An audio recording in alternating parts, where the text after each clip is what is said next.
Welcome to The Explainer. Today, we're going to dive into a technique that is, well, it's both incredibly profound and almost ridiculously simple.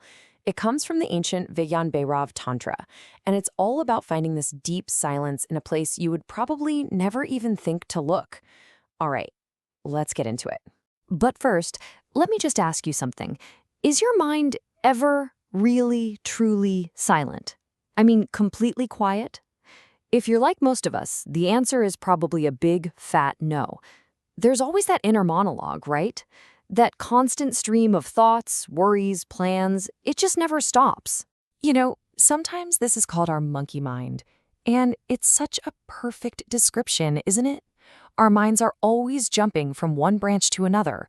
One second, you're replaying a memory from the past. The next, you're stressing about the future.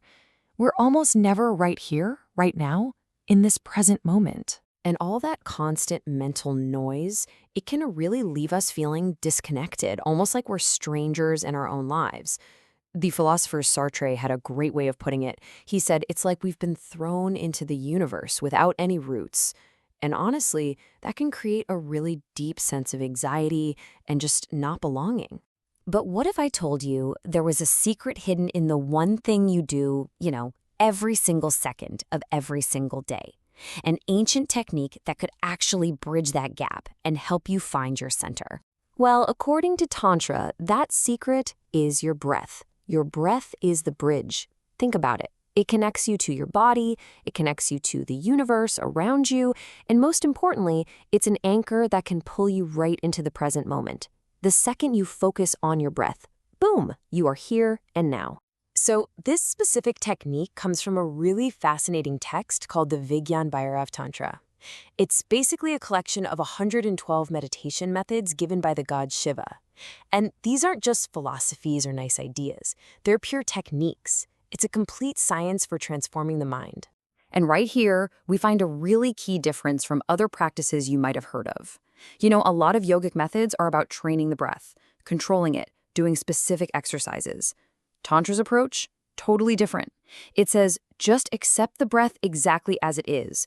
Don't interfere with it. Don't change it. Simply become aware of it. Okay, so how does this actually work? What are we supposed to do?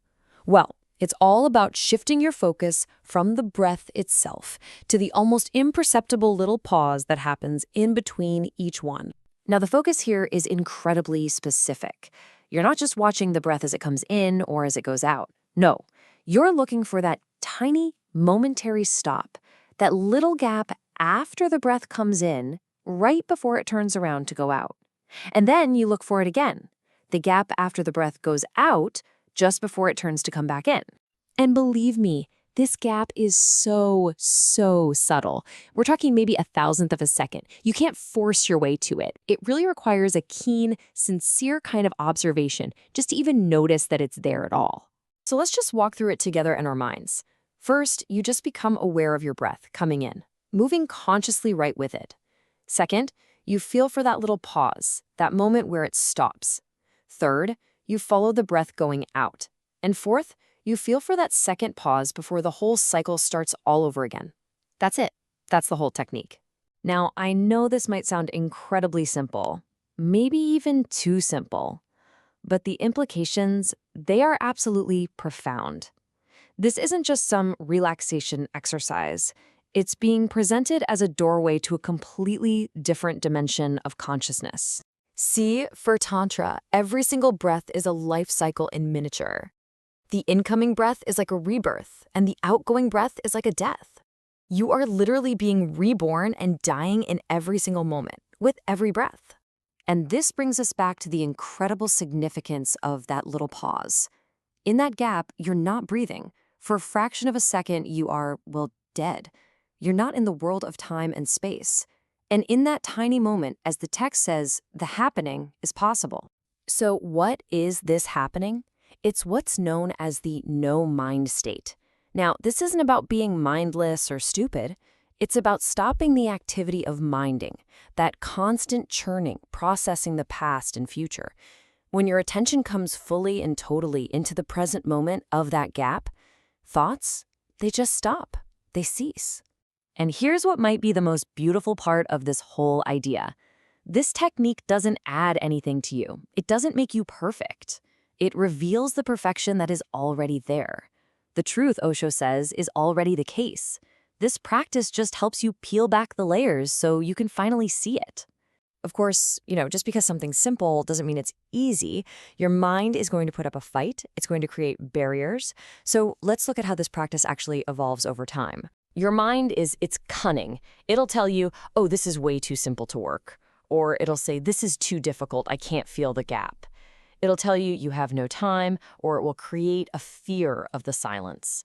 The key is just to begin, to start rightly, without letting your mind build all these obstacles before you even get going. And here is how the practice matures. At first, it requires attention, an exclusive, dedicated focus. You set aside some time to just practice with no distractions.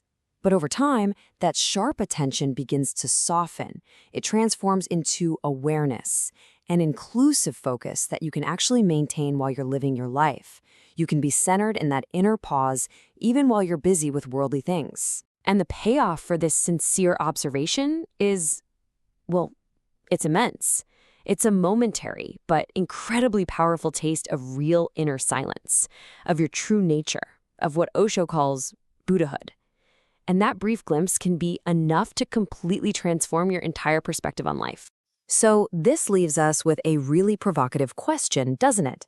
This technique suggests that real transformation isn't about some long, difficult journey to a faraway goal.